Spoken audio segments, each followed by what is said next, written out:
Muy bien. Muy buenas tardes a todos. Vamos a dar inicio a nuestra clase de hoy. Así es que vamos a pedirle a la persona encargada, por favor, que pueda tener la primera oración. Oremos. Querido amante Padre que estás en los cielos, damos gracias, Señor, por el gran privilegio que tenemos de poder estudiar tu palabra, de poder tener acceso a ella libremente. Y pedimos, Señor, que prepares nuestros corazones y nuestras mentes para que quede grabada y a la vez nos dé sabiduría e inteligencia, Señor, para poder saber a quiénes compartirla y cómo compartirla. Prepáranos, Señor, para tu venida a través de tu alimento espiritual, Señor, como es, por ejemplo, esta clase. Te pido, por favor, una bendición especial, Padre, para Jacqueline, para que tú nos hables a través de ella, Señor, y así podamos tener las verdades que tú quieres grabar en nuestras mentes, Señor, y en nuestros corazones, totalmente claras y sin duda alguna. Te pedimos también, Señor, por todos los pedidos que tenemos en nuestros corazones y que no los hemos hecho audibles en el día de hoy, pero que cada uno los tiene. Amén. Pedimos, Señor, salud para tu pueblo y damos gracias, Padre, por todas las bendiciones que nos has dado. Sobre todo esta semana, en forma personal, he sido muy bendecida, por lo cual te doy infinitas gracias y te pido una bendición especial para tu grupo, Señor, para que nos protejas, nos ampares, nos libres de todo mal y nos mantengas, Señor, con un interés infinito en tus verdades. Amén. Te pido, Señor, todo esto y te doy las santísimas gracias en el santo nombre de tu Hijo Jesús. Amén. Amén. Muy bien. Vamos entonces a continuar con lo que fue, un segundito aquí, control, eso, ya, muy bien, ahora sí, no me quiere, ahí sí. Muy bien, este lo traje por escrito para hacerlo rápido, al punto, para que quede grabado, para que tenga mi memoria visual. Este es el repaso de la clase anterior, y que hemos estado como dando vuelta aquí en esto, porque cuando entramos en la visión de la hermana White, donde explicaba el nacimiento digamos, de Babilonia, por decirlo así, como en realidad las hijas de la ramera, eso no se iba a entender muy bien, sino en realidad nos metíamos en el tema del mensaje de los tres ángeles, y eso es lo que hemos estado haciendo. Entonces aquí nos decía, la clase anterior decíamos que Miller inicia su predicación de la profecía de los 2300 días en 1830, ¿ya? En 1816 había iniciado un estudio profundo de la Biblia, pero en 1830 por fin inicia su predicación acerca de sus descubrimientos. El periodo histórico profético en el cual inicia su predicación corresponde a la iglesia de Sardis, ¿ya? Dice, empieza predicando, y acordémonos que la iglesia de Sardis es una iglesia fría, muerta, digamos, espiritualmente, es una mala, un mal auditorio, digamos, para su predicación. Sin embargo, el Señor, que hace bien las cosas, logró cumplir su propósito al respecto.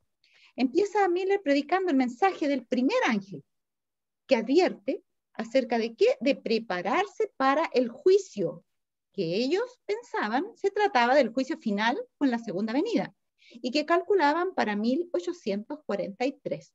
Para ellos, la segunda venida era una oportunidad de juicio. Así que cuando ellos leían, porque la hora de su juicio ha llegado, ellos estaban pensando en la segunda venida, ¿ya? No como nosotros, que sabemos ahora que hay un juicio antes de la segunda venida, que le llamamos nosotros juicio investigador.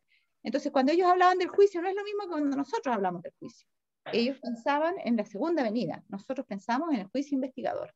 Y después, por supuesto, que también va a haber otro juicio y otro juicio, pero estamos hablando de ese, que ellos calculaban para 1843. Analizamos también varios paralelos entre las distintas reacciones a ese llamado de preparación y advertencia con la iglesia del tiempo del fin. O sea, dijimos que había muchas similitudes entre las reacciones, las cosas que pasaron cuando se dio ese mensaje en ese tiempo a lo que vamos a ver y estamos viendo hoy en nuestra iglesia.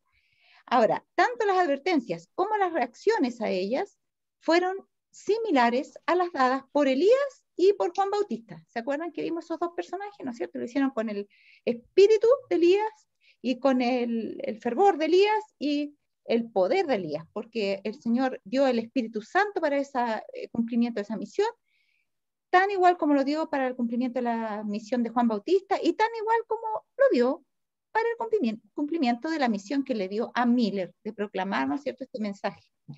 Y como también lo va a hacer, porque todo esto se está repitiendo, al final, ¿no es cierto?, ahora cuando nosotros tengamos que por fin dar el mensaje como corresponde, con el poder de Dios y habiendo sido preparados espiritualmente para eso.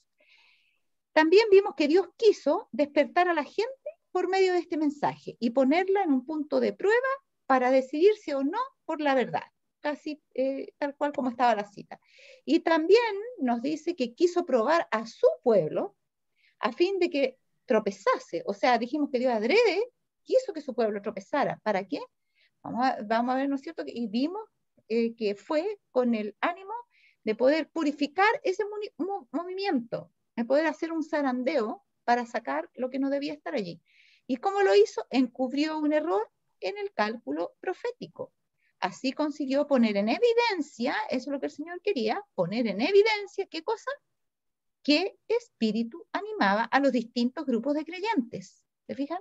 Eso es lo que el Señor se proponía, para que se supiera qué era en realidad la motivación de cada persona y de cada grupito que estaba ahí. Unos, ¿ya? ¿Qué pasó con algunos? Se entristecieron de que Cristo no regresase todavía. En 1843 no pasó nada por ese error en el cálculo. Por lo tanto, en primer lugar, ellos esperaban que Cristo viniera, no vino. Algunos se entristecieron.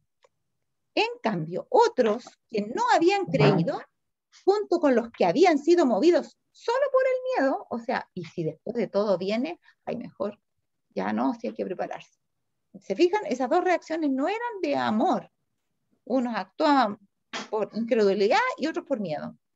Entonces, esos otros se alegraron y aún se burlaron de los creyentes al comprobar que Cristo no regresó cuando se le esperaba. Entonces ahí tenemos la reacción. Tres grupos.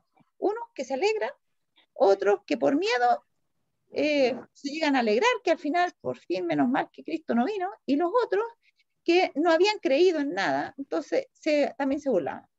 ¿Alguien tiene un micrófono abierto y se escuchan movimientos en el fondo? Si los pueden apagar, verifiquen que sus micrófonos estén apagados, por favor. ¿Ya?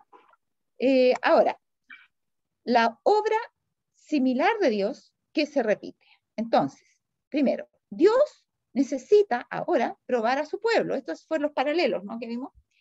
Antes de darle el bautismo del Espíritu Santo, que es lo que vimos en Mensajes Selectos, tomo 3, página 488, que Dios necesita probar antes de dar el Espíritu Santo para ver, ¿no es cierto?, que nosotros no lo defraudemos, o para, digamos, dejar constancia ante los ángeles que trabajan con nosotros y todo, de que nosotros no lo vamos a defraudar.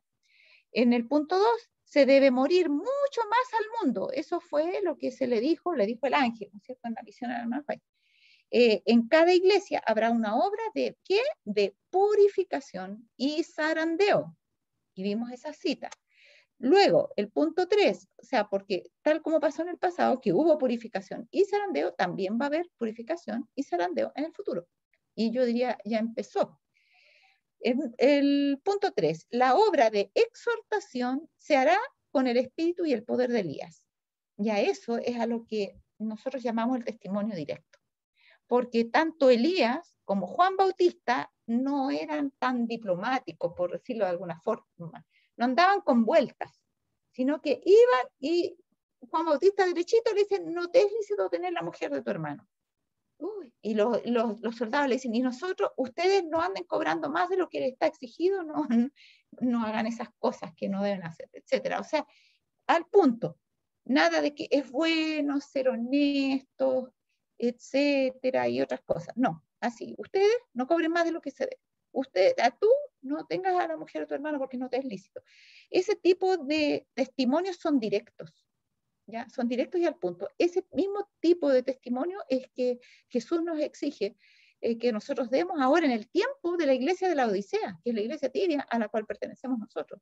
Cuando ese testimonio sea recibido, los que lo reciban van a quedar purificados. Ahora, Dios confiará mayoritariamente su obra a gente común. Solo pocos grandes hombres serán usados. Incluso en Eventos de los Últimos Días habla de que Dios va a desechar la erudición. A ver, eso se los digo. Página 208, si mal no recuerdo. Se los digo enseguida. Sí, en la página 208 decía, en la solemne obra final, pocos grandes hombres serán ocupados. Dios realizará una obra en nuestros días que apenas unos pocos anticipan. Suscitará entre nosotros a aquellos que son enseñados por la unción de su espíritu antes que por la preparación externa de parte de instituciones científicas. Obviamente que cuando habla de estas instituciones científicas no se refiere a las instituciones de la ciencia que conocemos nosotros ahora por ciencia, sino a la ciencia de las cosas de Dios, ¿ya? Porque está hablando de la predicación. No se debe despreciar ni condenar estos medios. Dios los ha ordenado. Ah, sí, está hablando de eso. No se debe despreciar ni condenar estos medios, las instituciones científicas. Dios los ha ordenado, pero solo pueden proveer las calificaciones externas. Bueno, también pueden ser teológicas. Dios manifestará que no depende de seres mortales, doctos y engreídos, ¿ya? Etcétera. Hablaba otra que, bueno, ahí está el capítulo del fuerte clamor. Ustedes lo pueden buscar, leer todo el capítulo, es muy interesante. Ahí habla del tipo de gente que Dios utilizará y del tipo de gente que Dios no utilizará, ¿ya? Ahora, vamos a analizar el mensaje del segundo ángel, ¿ya? Para que no, miren, ustedes se van a dar cuenta que después de que analicemos bien este mensaje y después de haber analizado más o menos bien el mensaje del primer ángel también, vamos a entender clarita la visión esa, que a algunos les costó entenderla. En realidad era necesario esto, y les confieso que yo misma como que entendí mucho mejor muchas cosas, ¿ya? Así es que es un proceso necesario de hacer. Decía aquí esta cita: al negarse las iglesias a aceptar el mensaje del primer ángel, ¿ya? O sea, temed a Dios y dadle la gloria porque la hora de su juicio ha venido, ¿ya? Al negarse las iglesias a aceptar ese mensaje que estaba dando Miller en 1843, rechazaron la luz del cielo y perdieron el favor de Dios. O sea, aun cuando Miller se había equivocado en el cómputo profético porque Dios había ocultado esa equivocación en las cifras, para que adrede se equivocaran, aún así ellos tenían el favor de Dios. Pero los que rechazaron ese mensaje perdieron el favor de Dios.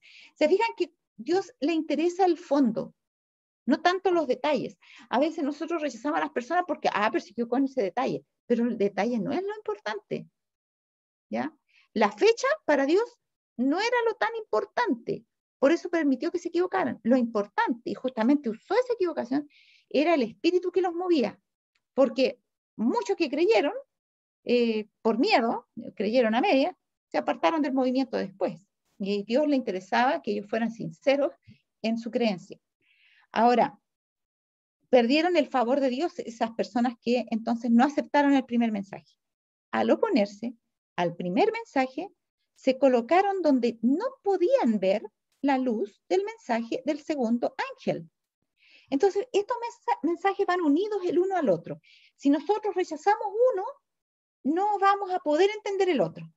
¿Se fijan qué importante es que los entendamos bien los tres? Ellos, por no entender el primero o rechazar el primero, no podían ver la luz del mensaje del segundo ángel.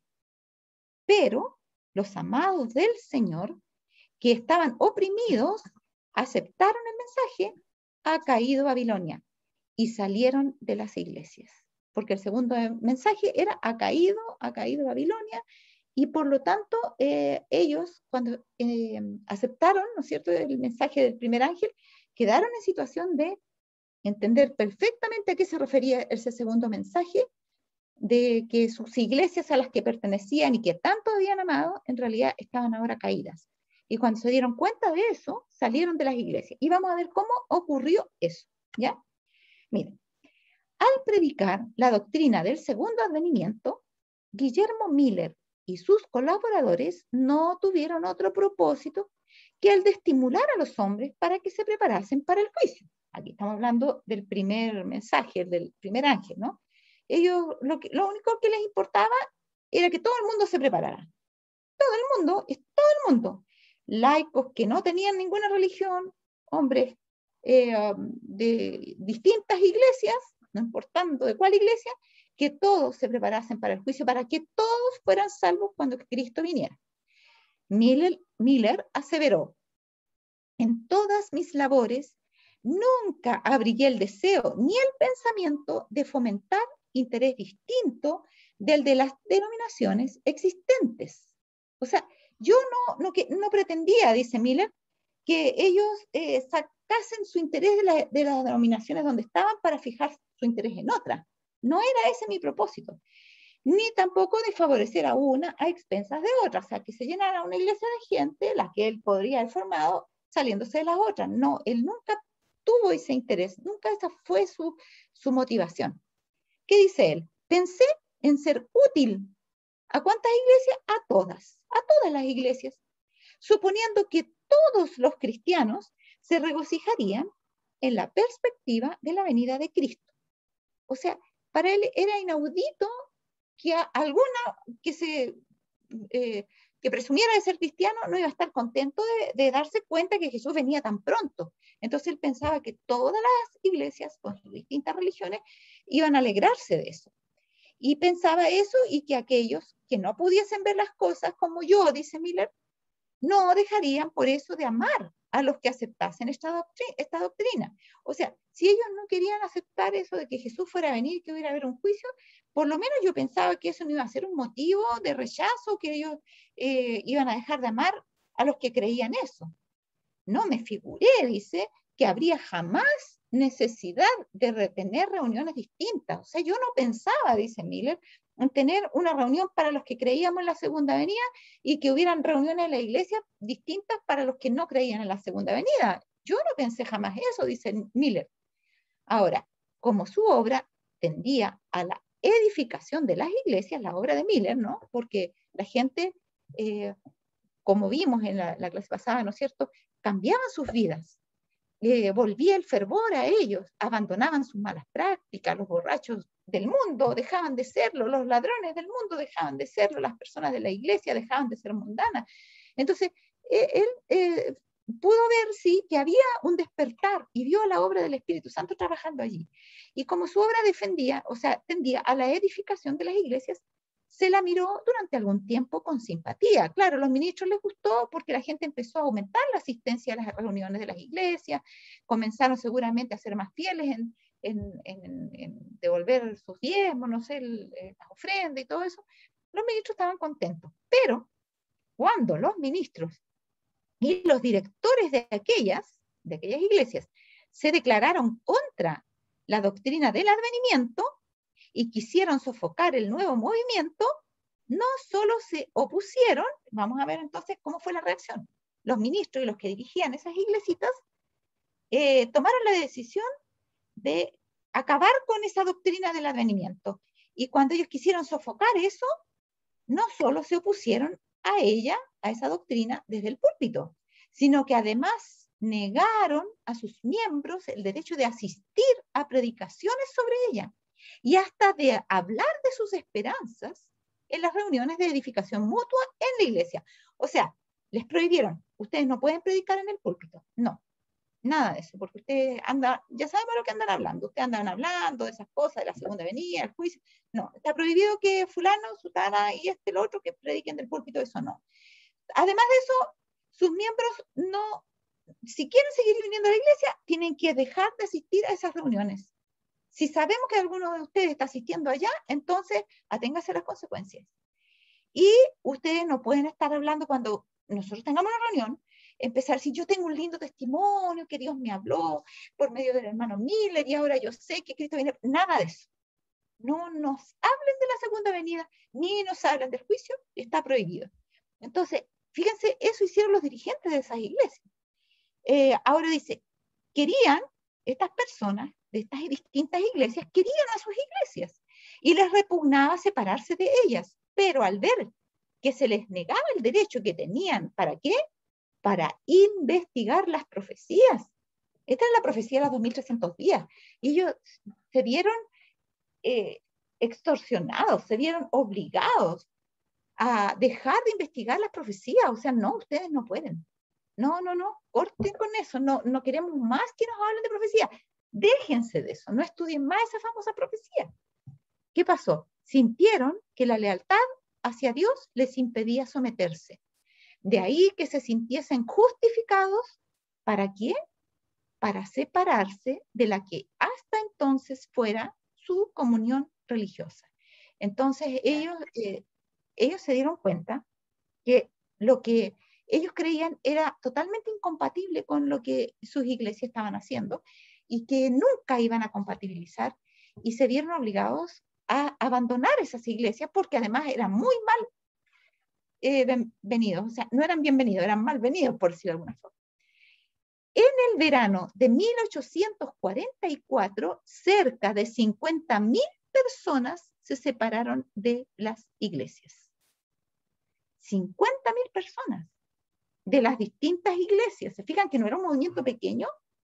Ni solamente de un estado ahí nomás de Estados Unidos, sino que Estados Unidos era más pequeño que ahora, entonces era 50.000 personas, una cantidad bien considerable. Y en el verano de 1844, toda esa cantidad más o menos aproximada de personas se separaron de las iglesias. ¿Para qué? Para continuar en el movimiento de Miller. Por aquel tiempo se advirtió un cambio notable en la mayor parte de las iglesias de los Estados Unidos de Norteamérica, en el verano de 1844. Después del verano, ¿qué viene? El otoño. La venida de Jesús estaba predicha para el otoño ahora de 1844. Ya había ocurrido un chasco en 1843 y por ende, al ocurrir ese chasco, los ministros de las distintas iglesias se sintieron justificados para echar, o sea, para obligar a las personas que predicaban de esto, a las personas que hablaban de esto, a las personas que estudiaban de esto o que asistían a las reuniones. Eso fue después del chasco de 1843.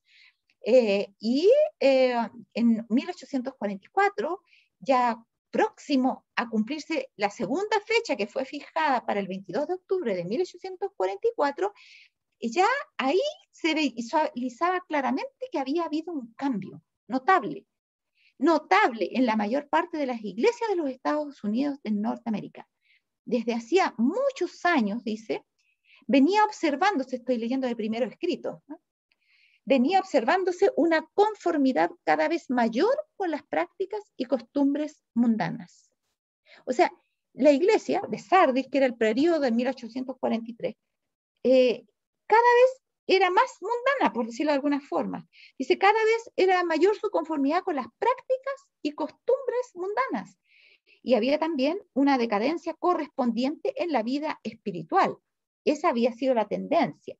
Vino Guillermo Miller, predicó, las iglesias se reavivaron, pero ¿qué pasó? Vino el chasco en 1844 y entonces, perdón, en 1843, y entonces la gente, ¿no es cierto?, experimenta un cambio. En aquel año, en 1844, ya cuando había ocurrido ese chasco, se notó repentinamente una decadencia aún más acentuada en casi todas las iglesias del país. Aunque nadie parecía capaz de indicar la causa de ella, el hecho mismo fue muy notado y comentado, tanto por la prensa como desde el púlpito. Nos vamos a encontrar que la prensa en esos días hablaba de estas cosas, Hoy en la prensa no se hablan de los descubrimientos religiosos, teológicos, de lo que aprendieron de la profecía, tal, no se habla de eso. En ese tiempo sí. Incluso el diario El Day Star era un diario secular, y la hermana White publicaron allí su edición de primero escrito, páginas 54 a 56, ¿ya? Que ella después le mandó a Enoch Jacobs, que era el editor de ese periódico, que era cristiano, pero todavía no existía la Iglesia Adventista del Séptimo Día, ¿ya? Ella le mandó una visión después para aclararle que, o sea, un escrito para aclararle que esa visión era más extensa, y esa es la que nosotros vimos, ¿ya? Que ella la había mandado reducida, pero si hubiera sabido que él la iba a publicar en el periódico, se la habría mandado con más detalles para que beneficiara a muchos cristianos. Así que era usual esto de que lo del ámbito religioso trascendiera aún en la prensa. Y aún en la prensa y en el púlpito se comentó que había habido una decadencia mucho más acentuada. Entonces, ¿en qué contexto estamos?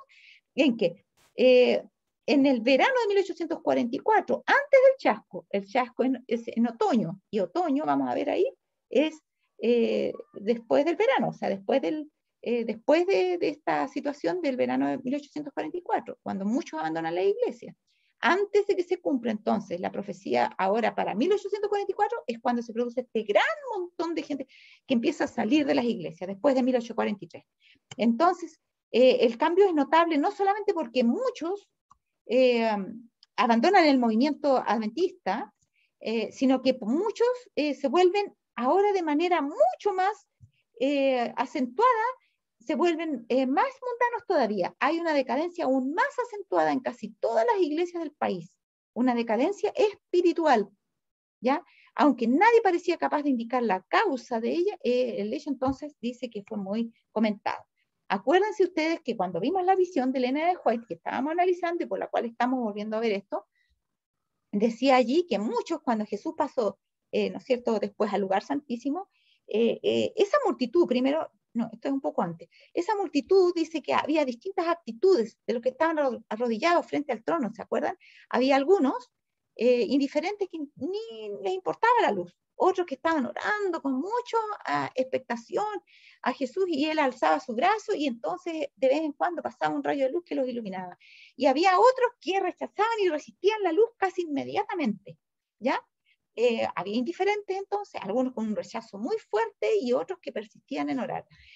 Y la visión decía que no vio pasar un solo rayo de luz de Jesús a la multitud indiferente después que él se levantó. ¿Para qué se levantó? Para salir. El Padre salió al lugar santísimo, Jesús se levantó para abandonar el lugar santo y después que Jesús abandona el lugar santo, estos que estaban ahí orando frente al trono o parados frente al trono o puestos frente al trono, fueron dejados en perfectas tinieblas. Solamente los que se pararon para salir junto con Jesús pudieron seguir en la luz. Ahora, estos que fueron dejados en perfectas tinieblas representan estos más de 50.000 personas que abandonaron el movimiento adventista por distintas razones, pero todos en el fondo por el chasco que había ocurrido en 1843, porque la fecha no se había cumplido. Ahora, no se había cumplido en la fecha lo que ellos decían. Ahora vamos a esta aclaración por escrito para que les quede mejor grabada. En el verano de 1844, cerca de 50.000 personas se separaron de las iglesias. Así decía la cita, ¿verdad? En el verano de 1844. El verano ocurre en Estados Unidos, donde esto se cumplió, entre los meses de junio y septiembre, ¿ya? Pero Miller, después que en 1843 fracasa la fecha, pone una nueva fecha donde Jesús les hizo ver su error, y ahora esta nueva fecha es para el 22 de octubre de 1844. Entonces tenemos que en el verano abandona el movimiento una tremenda cantidad de personas, hay decadencia espiritual en todas las iglesias debido a que ellos fueron dejados en perfectas tinieblas. Eso ocurrió o terminó de ocurrir en junio, entre junio y septiembre, los meses de junio, septiembre de 1844, y la fecha próxima era para el mes que seguía, para octubre, para el 22. El chasco, entonces, el gran chasco, digamos, el de 1844, que es el segundo y último aquí, ocurre en otoño de ese mismo año, de 1844, el 22 de octubre. ¿Sí?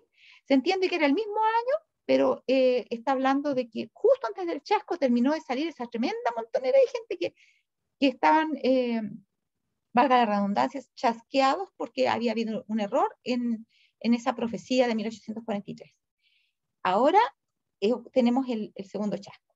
Ahora, entonces, cerca de 50.000 personas abandonaron las iglesias luego del chasco de 1843. ¿Correcto? Sí, las terminan de abandonar poquito antes del otoño de 1844, desde que fue el chasco en 1843 hasta esa fecha. Luego vendría el chasco de 1844, donde otra gran cantidad de aproximadamente 30.000 personas más abandonarían el movimiento adventista. O sea, todavía quedaron varias personas dentro del movimiento, más o menos unas 30.000, que también lo iban a abandonar, como vamos a ver.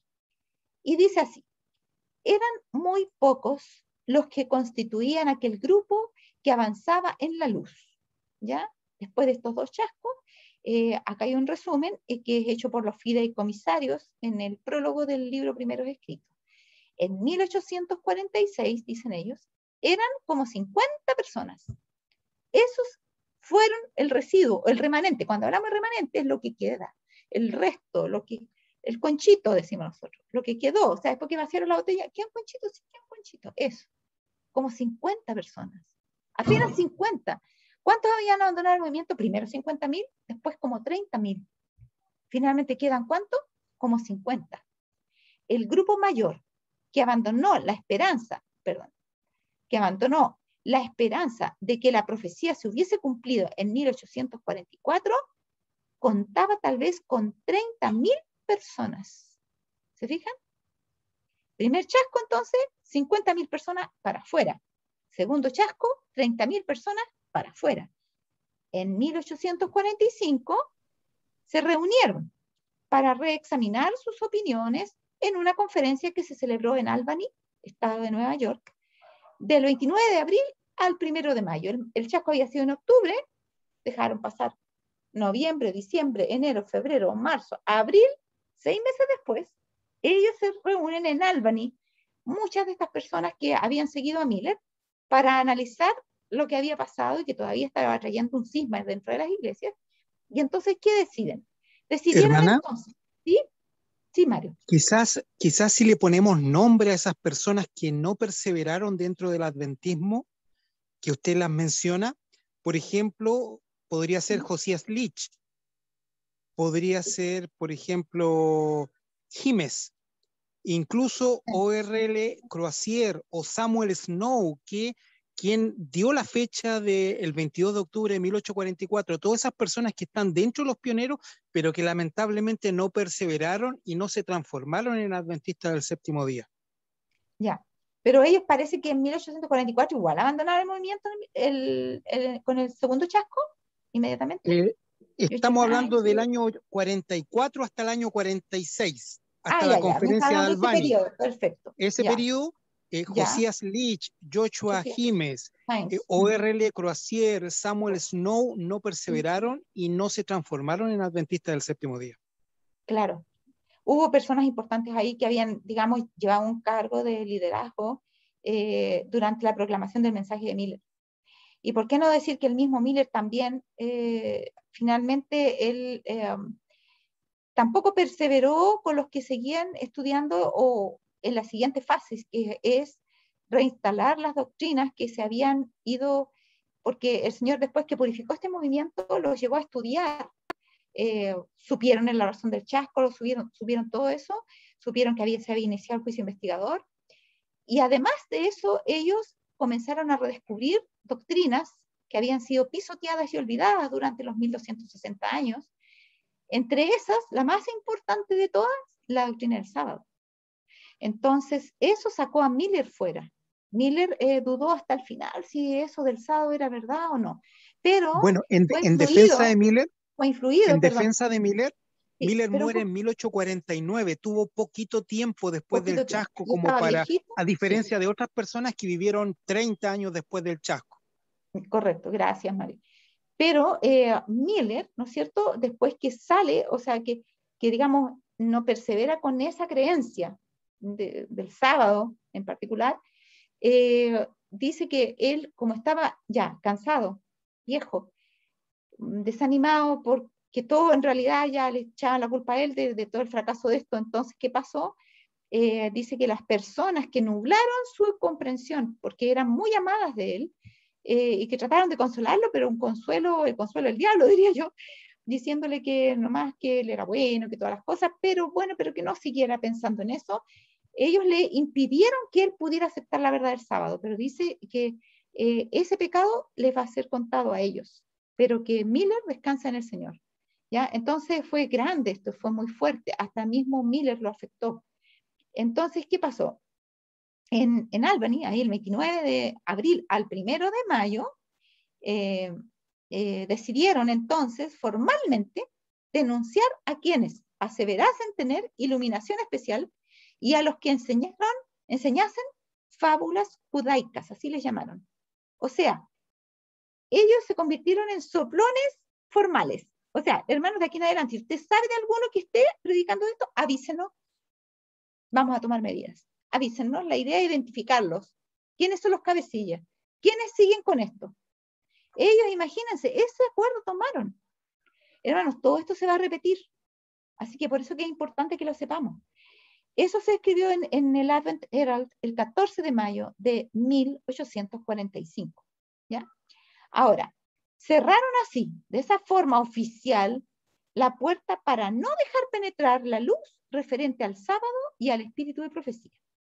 Lamentablemente aquí los fideicomisarios pusieron espíritu de profecía con mayúsculas. Espíritu, profecía. Quiero decirles, se lo he dicho más de una vez, que cuando es el Espíritu Santo es con mayúscula, cuando es el espíritu de profecía, se está refiriendo a ese título, espíritu de profecía, se refiere al don, no a la persona de la divinidad que da el don, sino al don. Y ustedes pueden verlo en Apocalipsis mismo, que está con minúscula, espíritu y profecía, esas dos están con minúscula. Yo antes también las ponía con mayúscula, pero esa diferencia es importante.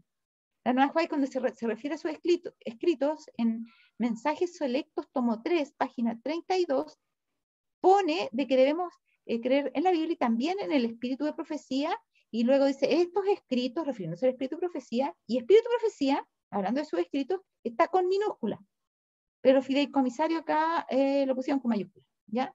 Pero se refiere al don escrito, al don al don de los escritos inspirados, ¿ya? Entonces, esa es una acotación no muy chiquitita, pero es necesaria para entender algunas cosas. Entonces, cuando tenga ese título, esa frase, espíritu de profecía, inmediatamente hay que identificarla como el don, no como el Espíritu Santo, sino como los escritos.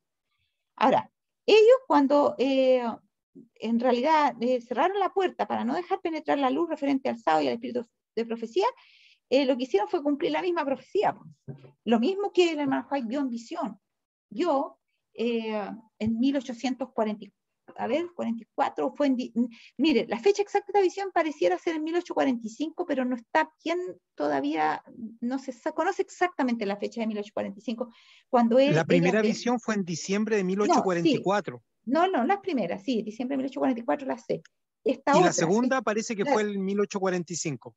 Claro, por eso, esta segunda, sobre el inicio, o sea, la respuesta al movimiento adventista, todo lo que pasó, esa visión, que es la que estuvimos analizando, parece que fue en alguna fecha de 1845, pero que no está muy determinada la fecha, ¿ya? Por si acaso, esa visión. Y ella le vuelve a reescribir un año después, en 1846, de nuevo, ¿ya? Entonces, pareciera como que justo con este movimiento que decide decirle no al movimiento adventista, valga la redundancia, Dios le da dos visiones a ella para decir sí al movimiento adventista. Era mío. Esta es la explicación. Y entonces, ¿qué pasó? Como ellos rechazaron el primer mensaje, el primer grupo se perdió el beneficio del segundo mensaje. Y los que rechazaron ahora el segundo mensaje se perdieron los beneficios de conocer la verdad del sábado y de creer y de poder disfrutar, ¿no es cierto?, de la gran luz que nos fue dada por medio del espíritu de profecía. Ahora miren, la carta 1 del 15 de febrero de 1846 que estuvimos analizando, ahora hermana, sí. Y eso que usted ha hecho énfasis, por ejemplo, en el sábado, que está muy bien, pero hay otras ideas que también ellos no quisieron aceptar, como por ejemplo que los muertos nada saben. Muchos de ellos creían que en la inmortalidad del alma, y eso fue otra razón por la cual ellos endurecieron su corazón. Claro. Sí, imagínense, toda la herencia de 1260 años de oscuridad espiritual. Entonces había que redescubrir. Por eso que se le llamó, el Señor le llama reparador de portillos, restaurador de calzadas para habitar, ¿ya? En Isaías 58, porque las murallas, digamos, que son los hitos que Dios pone, las doctrinas, estaban pervertidas, estaban anuladas, estaban escondidas, mal entendidas. Entonces, todo eso se tuvo que hacer y se hizo aproximadamente en un periodo de 3 años, ¿ya?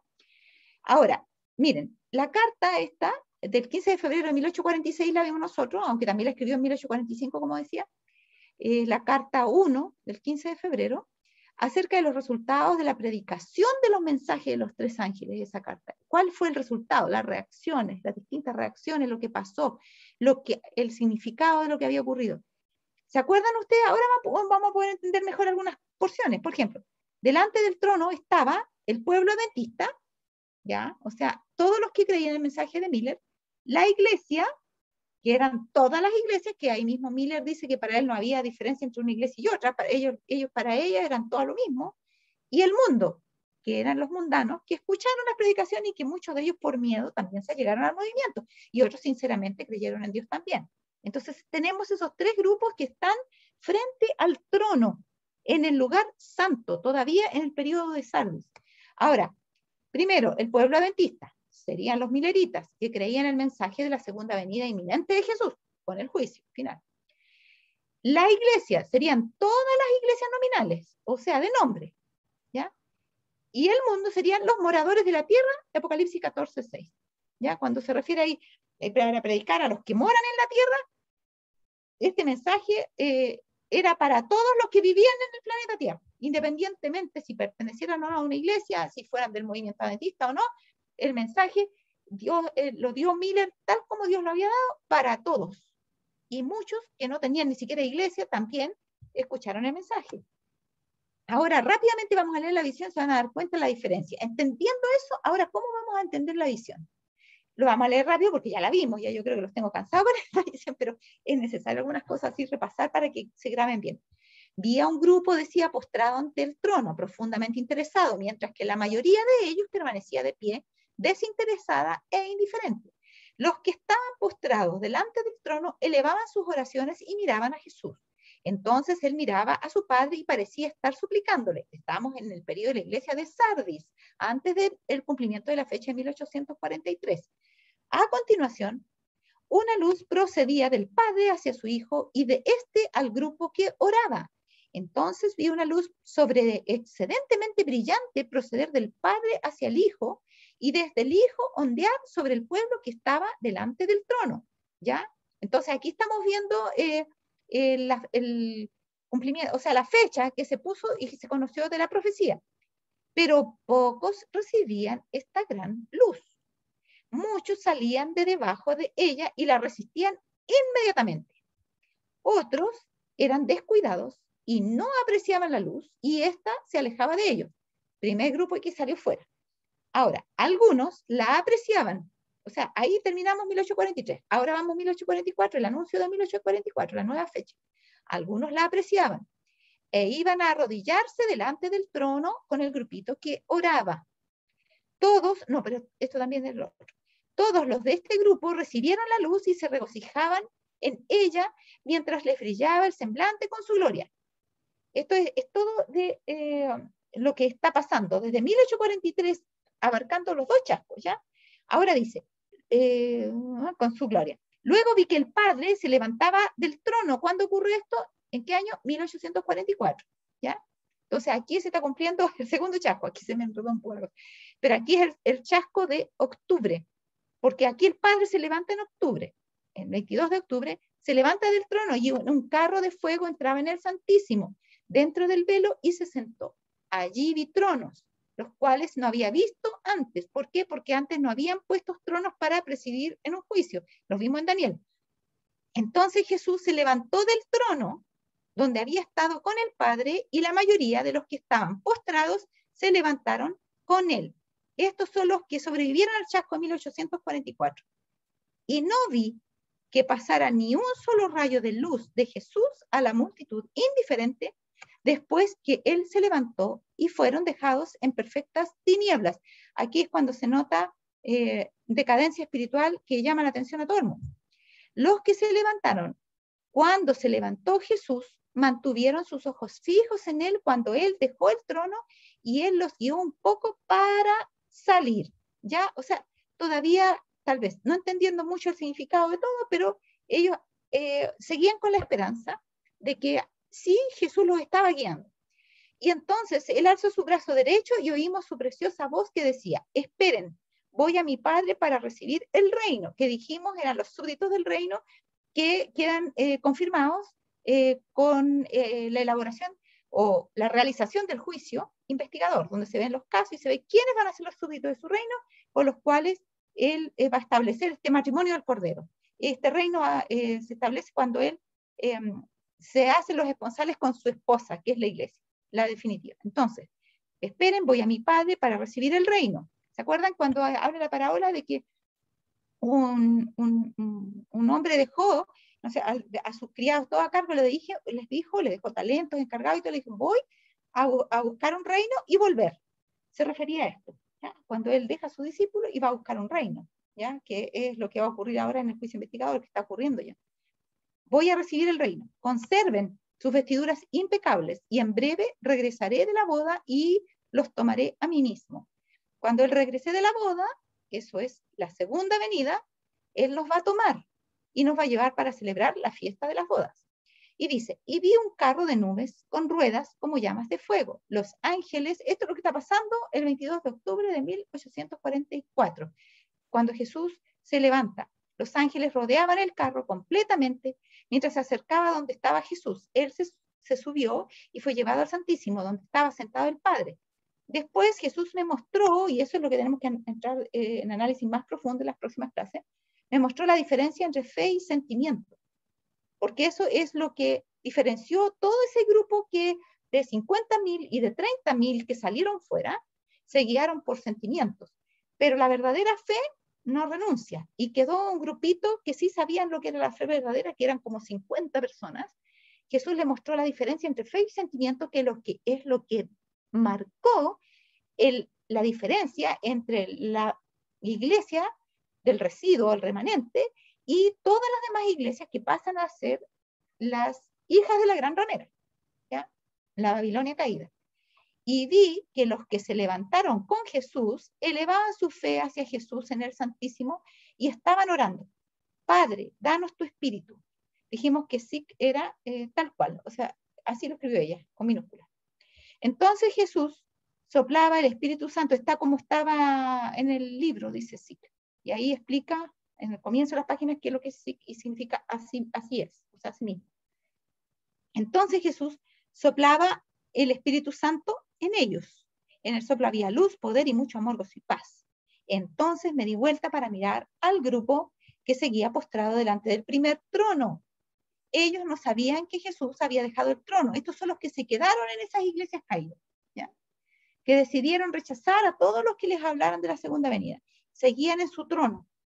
Satanás parecía estar junto al trono tratando de llevar adelante la obra de Dios, ¿ya? Entonces los que quedaron allí, ellos pensaban que seguían siendo liderados por Dios, pero la verdad es que ahora tomó el control Satanás, porque fueron dejados en perfectas tinieblas, porque Dios no se agradó de ellos y los abandonó. Este es el surgimiento, mis hermanos, de las hijas de la ramera. Este es el surgimiento de Babilonia, del tiempo del fin, la gran Babilonia, porque tenemos una Babilonia que existía, que era la iglesia católica caída, pero ahora tiene hijas y ahora se llama Babilonia la Grande, la madre de las rameras. A partir de aquí podemos decirle con toda propiedad que es la gran Babilonia, la madre de las rameras y de las abominaciones, porque ahora contiene a todas las demás iglesias que se quedan con los errores del pasado que ella misma les introdujo y se quedan adorando en un trono donde creen que está Dios liderando, pero el que en verdad está ahí es Satanás. Vi que ellos elevaban la vista al trono y oraban, Padre mío, danos tu espíritu. Sic, otra vez, o sea, ellos igual piden el espíritu como el don. Ellos piden profetizar, pero la profecía que usan todos estos grupos es una profecía. Ahora tenemos que aclarar algo aquí. Profetizar en la Biblia no es solamente predecir eventos futuros, sino que profetizar en la Biblia es un concepto que tiene que ver con la inspiración del Espíritu Santo para entregar revelación de Dios, ¿ya? Y muchos profetas profetizaron cosas que no eran predicciones de cosas del futuro. Por ejemplo, Natán, cuando le dice, tú eres aquel hombre a David, ¿se acuerdan? Él está profetizando. ¿Quién le mandó a decirle eso a David? Dios. Él está profetizando. Saúl, cuando hablaba, dice también, Saúl entre los profetas también estaba profetizando. No estaba dando fechas para algo ni nada, pero eso se le llamaba profetizar. Ahora, cuando ellos piden el espíritu con minúscula, están pidiendo el don de profecía, o el poder seguir predicando con la unción del Espíritu Santo, poder seguir siendo usados, digamos, en sus mensajes, en sus doctrinas. Pero ese espíritu ya no es el espíritu dado por el Espíritu Santo, ya no es el espíritu de profecía, lo han perdido. Dios ya no se manifiesta a ellos. Entonces, en la explicación, Satanás soplaba en ellos una influencia impía. Como respuesta a ese danos tu espíritu, les da una falsa profecía, podemos decir. En esta influencia había luz y mucho poder, pero nada de dulce amor, gozo y paz. El objetivo de Satanás era mantenerlos engañados y hacer retroceder y engañar a los hijos de Dios. Miren, la iglesia, esta que persevera, y esto lo vamos a decir enseguida, porque, esperen un poquito. Sí, que acá tengo Apocalipsis en... Esta iglesia que persevera ya no es Sardis.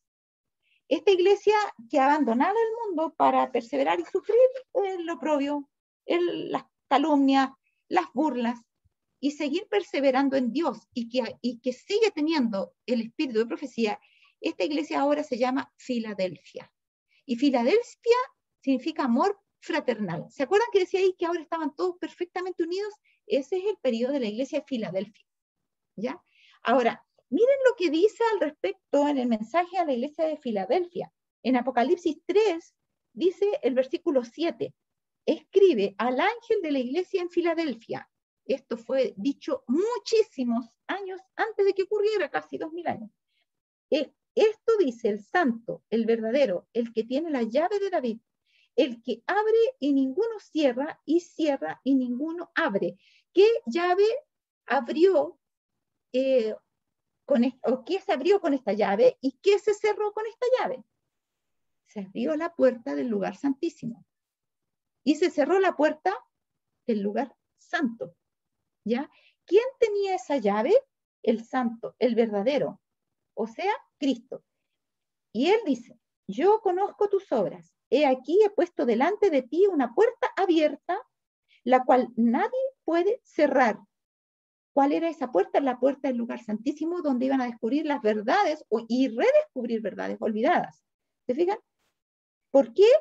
Porque aunque tienes poca fuerza, claro, y eran poquititos y estaban más o menos desanimados, aunque tienes poca fuerza, has guardado mi palabra y no has negado mi nombre. Aquí está el Señor describiendo lo que le pasó a este pequeño grupito y en la situación en que se encontraban luego del chasco de 1844. He aquí, yo entrego de la sinagoga de Satanás, ¿ya?, a los que se dicen ser judíos y no lo son, sino que mienten. He aquí, yo haré que vengan y se postren a tus pies y reconozcan que yo te he amado. Miren, ¿a quién se refiere con esta sinagoga de Satanás? A los que están postrados delante del trono sin saber que Jesús lo había abandonado y que en el fondo estaban adorando ¿a quién? A Satanás. ¿Se fijan? Ellos estaban postrados delante del trono de Satanás, por eso ahí se le llama la sinagoga de Satanás. Dicen ser judíos y no lo son, judíos espirituales, porque estamos hablando del Israel espiritual y estamos hablando de los que no son judíos, o sea, los que no son espiritualmente judíos, sino que mienten. O sea, ellos se hacen pasar por cristianos, pero el Señor, que conoce sus obras, sabe que ellos no son cristianos. Dice que Él va a hacer que reconozcan que el Señor nos ha amado, a los que escogieron esta verdad impopular, esta verdad que trajo oprobio, esta verdad que también trajo pérdidas materiales, porque muchos de estos que quedaron en este pequeño grupito lo habían abandonado todo para poder financiar la predicación de este movimiento, y como pensaban que Jesús iba a venir, vendieron hasta sus propiedades, muchos de ellos quedaron casi sin nada.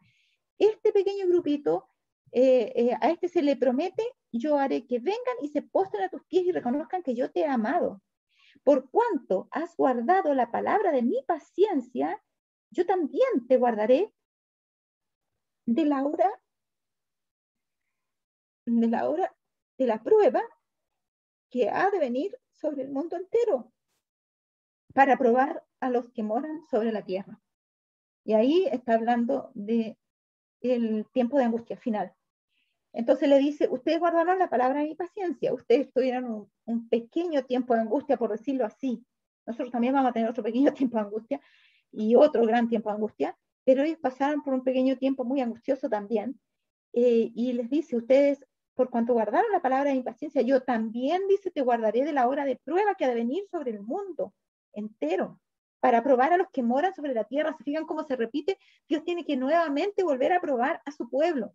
Los probó a ellos, pero tiene que volver a probar al mundo entero, a los que moran en la tierra nuevamente, como lo hizo la predicación de Miller, tanto a las iglesias como al pueblo de Dios, como a los que no creen.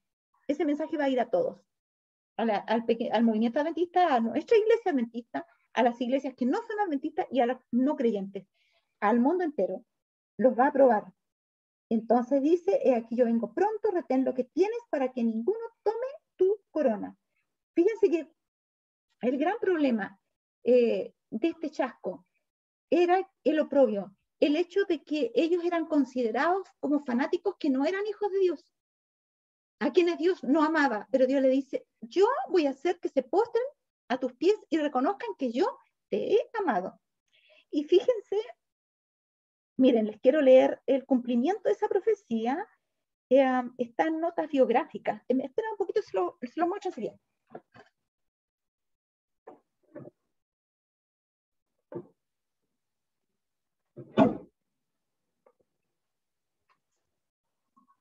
Está ya. Les digo inmediatamente.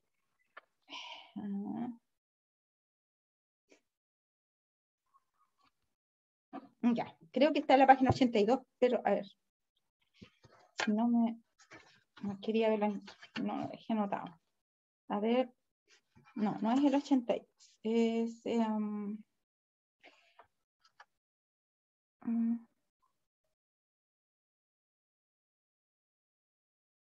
72, es 72. Página 72 de notas biográficas. Miren lo que va a pasar. Esta es una promesa que se le hizo a los de la iglesia de Filadelfia. ¿Ya? Ellos van a resucitar en la resurrección especial por esta razón, porque ellos fueron fieles y Dios les dio una promesa en el periodo de la iglesia de Filadelfia.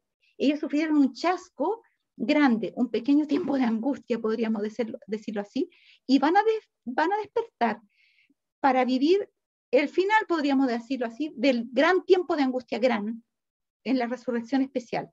Y miren lo que dice, acá está el cumplimiento de esa promesa para ellos en el tiempo de la resurrección especial. Y eso que dice que los va a guardar de la hora de la prueba, está en Apocalipsis 14, 13, nuevamente se vuelve a repetir de cierta forma indirecta la misma promesa. Se las leo enseguida, 14, 13, donde dice, oí una voz que desde el cielo me decía, escribe, bienaventurados de aquí en adelante los muertos que mueren en el Señor. Sí, dice el Espíritu, descansarán de sus trabajos porque sus obras con ellos siguen. En otras palabras, estos que proclamaron el mensaje de los tres ángeles, ya, o de los dos primeros por lo menos, y que experimentaron lo que se va a experimentar un poco en el mensaje del tercer ángel, estos son bienaventurados, porque los voy a hacer descansar y van a ser después resucitados para que vean todos esos que se burlaron, que yo efectivamente los amaba a ellos. Miren, dice acá, está hablando de los 144.000. Dice, los 144.000 estaban todos sellados y perfectamente unidos. Está en esta parte de la página, 72. No sé si se alcanza a ver en esa parte del párrafo que está. Dice, en su frente llevaban escritas estas palabras, Dios, Nueva Jerusalén. Creo que, a ver, la recompensa, miren, dice, recompensa del mensaje de Filadelfia, el capítulo, o sea, mismo que estaba, la misma lectura del capítulo 3, versículo 12 dice, al que venciere yo lo haré columna en el templo de mi Dios y nunca más saldrá de allí, y escribiré sobre él el nombre de mi Dios y el nombre de la ciudad de mi Dios, la Nueva Jerusalén, la cual desciende del cielo de mi Dios y mi nombre nuevo. 3 cosas, ¿ya? Y acá miren lo que dice. Estaban todos sellados y perfectamente unidos. En su frente llevaban escritas estas palabras. Dios, el nombre de Dios. Nueva Jerusalén, el nombre de Nueva Jerusalén. Y además una gloriosa estrella con el nombre, nuevo nombre de Jesús. Ahí están los 3 nombres. De acá que aparecen en Apocalipsis, el mensaje al Filadelfia, Apocalipsis 3:12. ¿Se fijan? Están las 3 cosas. Heredaré, dice, escribe sobre el nombre de mi Dios y el nombre de la ciudad de mi Dios, la Nueva Jerusalén, y mi nombre nuevo. Y acá dice las tres cosas. Dice, y en su frente llevan escritas estas palabras: Dios, Nueva Jerusalén, y además una gloriosa estrella con el nuevo nombre de Jesús. Entonces, un cumplimiento a la iglesia de Filadelfia. Por eso que ellos van a estar en resurrección especial. Los malvados se enfurecieron al vernos en aquel estado santo y feliz. Y el hermano White está ahí también, porque ella también pasó por eso. Y querían apoderarse de nosotros para encarcelarnos cuando extendimos la mano en el nombre del Señor y cayeron rendidos en el suelo. Entonces conoció la sinagoga de Satanás, eso que estaban delante del trono, que Dios nos había amado. Y esa sinagoga de Satanás, hermanos, se extiende desde este tiempo de 1843, también parte de 1843 y 1844, hasta el fin del tiempo y la segunda venida de Jesús, cuando esto se cumpla. Entonces conoció la sinagoga de Satanás que Dios nos había amado a nosotros, que podíamos lavarnos los pies unos a otros y saludarnos fraternalmente. Filadelfia significa amor fraternal, con ósculo santo, y ellos adoraron a nuestras plantas. Luego se volvieron nuestros ojos hacia el oriente, por donde había aparecido una negra nubecilla del tamaño de la mitad de la mano de un hombre, y que según todos comprendíamos, la señal del Hijo del Hombre. O sea, al final, después de todo esto, ellos que esperaban la venida de Jesús y que no la pudieron ver, la van a poder ver. Van a ser parte de los 144,000 y van a ver aparecer esta nubecilla, que ahora sí va a aparecer. Ahora sí no van a ser chasqueados. Entonces, hermanos, hay muchas de estas cositas que nosotros a veces no las hemos estudiado mucho, pero tienen mucho significado para los que amamos a Dios, por supuesto. Ahora, miren, estamos con la hora. Ya, pero quiero terminar de ver esto por lo menos. Miren, Satanás, entonces, ¿cuál es el objetivo de Satanás? Era mantenerlos engañados y hacer retroceder y engañar a los hijos de Dios. Vi que uno tras otro abandonaba el grupo que oraba a Jesús en el Santísimo y se unían a los que estaban delante del primer trono. Esta es una profecía que está en proceso de cumplimiento desde esa fecha y que cada vez parece que ocurre más rápido y con más fuerza. El propósito de Satanás es que los que pasaron al lugar santísimo retrocedan al lugar santo, que vuelvan a la sinagoga de Satanás, que vuelvan a condenar el movimiento adventista con todo lo que ello implica, que puedan negar las verdades que están en el lugar santísimo, incluyendo la observancia del sábado, incluyendo el don de profecía y toda la restauración de la verdad, lo que decía Mario, el estado de los muertos, y él los va a engañar mediante el espiritismo muy bien. Entonces su propósito era que abandonaran el lugar santísimo, y ella ve en eso, en visión, que abandonan el lugar santísimo uno a otro, lo van abandonando y se unen a los que están delante del primer trono, e inmediatamente recibían la influencia impía de Satanás. Hermanos, esto es algo que ya pasó, pero que se está repitiendo y que se va a repetir con más fuerza. A medida que nosotros abandonamos las doctrinas que hemos abrazado y que son la verdad, y que Satanás por distintos caminos nos tienta a abandonar eso y a mirar, porque el problema es que ellos miraban y veían los de allá que veían tanto, pues. Nosotros somos apenas un poquito y ellos son muchos y se ven contentos ahí saltando.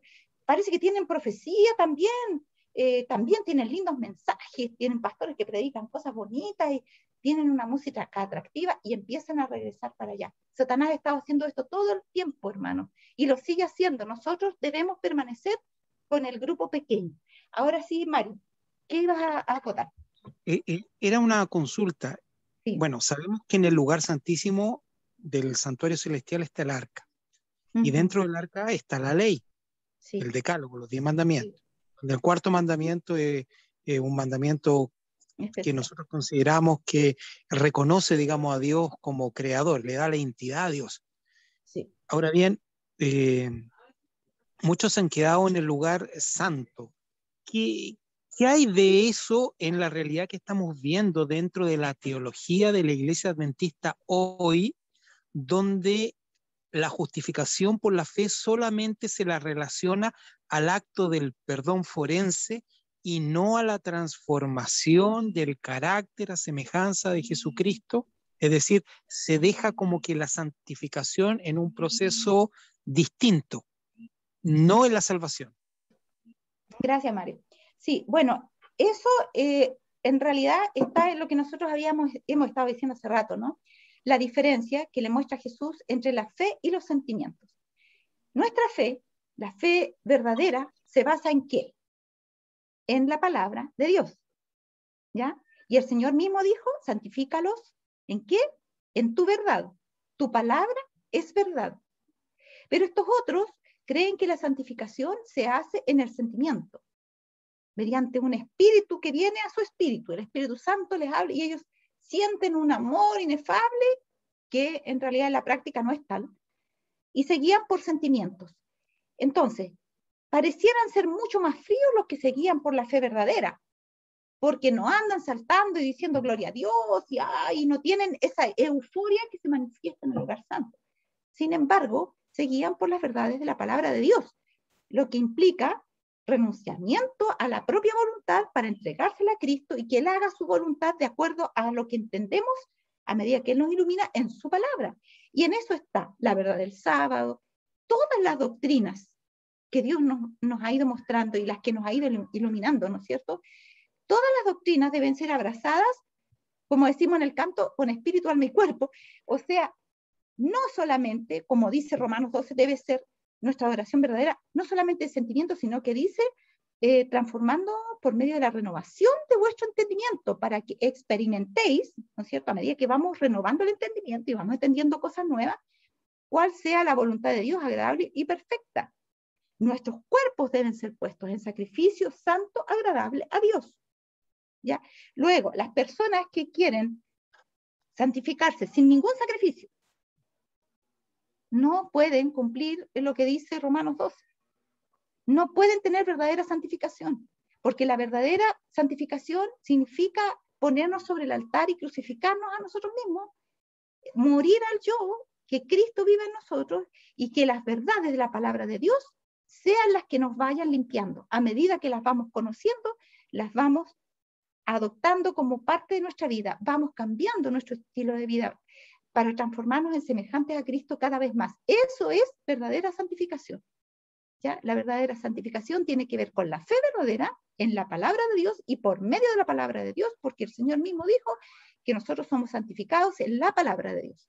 Santifícalos en tu verdad, tu palabra es verdad. No somos santificados por las impresiones, los sentimientos y las emociones. Somos santificados por medio de la obediencia a la palabra de la verdad. No sé si por ahí más o menos queda clara esa parte. ¿Ya? Bien. No sé si alguien quiere acotar algo más, y si no, estamos pasados en el tiempo, ya son las 6:12. Miren, algo se me olvidó decir al comienzo, pero mejor que lo diga al final porque están todos. El próximo sábado vamos a tener que suspender la clase. El próximo sábado. Tenemos que estar en el congreso yo y mi marido. Si es que no hay algún cambio de planes, tenemos que estar. Si hubiera un cambio de planes, en el grupito lo vamos a comunicar. Pero si no, esto sigue en pie, que el próximo sábado no tendríamos la clase, sino que el sábado subsiguiente, ¿ya? Porque lamentablemente tenemos que estar en ese horario en el congreso. Así es que para que lo tengamos en cuenta y ninguno diga, ay, justo entré a la clase y no había nada. Así que si alguien les pregunta, ya saben, el próximo sábado no hay, pero el otro seguimos como siempre. Muy bien. ¿Alguien quiere, por favor, había alguien encargado de hacer la última oración para que podamos terminar la clase de hoy? Vamos a inclinar nuestro rostro. Muy bien. Inclinamos el rostro para orar. Amado Padre Celestial, Señor, acudimos a ti, al trono de la gracia, por los méritos y la sangre de Cristo Jesús, la cual nos limpia de todo pecado. Señor, damos gracias por la exposición de este tema en esta tarde y pedimos que abran nuestro entendimiento, Señor, a tu mensaje que tienes preparado para este fin del mundo y tu mensaje, la profecía, la palabra, Señor. Y que tu Santo Espíritu grabe con poder de lo alto en nuestras mentes cada palabra que sale de tu boca, Señor, y la podamos poner en práctica. Ayúdanos a morir a nuestro yo, para, como dijo Pablo, Cristo Jesús viva y tenga el control total de nuestra voluntad y de nuestras vidas. Gracias, Padre. Bendice nuestros hogares. Bendice a tu pueblo, a tu iglesia también. Que podamos expresar este mensaje a aquellas personas que tienen sed y hambre de tu palabra y de conocerte a ti, el único Dios verdadero, y a su Hijo amado, nuestro Señor Jesús, al cual tú has enviado. Oramos, Señor, en el nombre de Cristo Jesús. Amén y amén. Amén, Señor. Que el Señor les bendiga. Nos encontramos el subsiguiente sábado a las 4:30 de la tarde. Casi dije siguiente. El subsiguiente sábado. Chao a todos.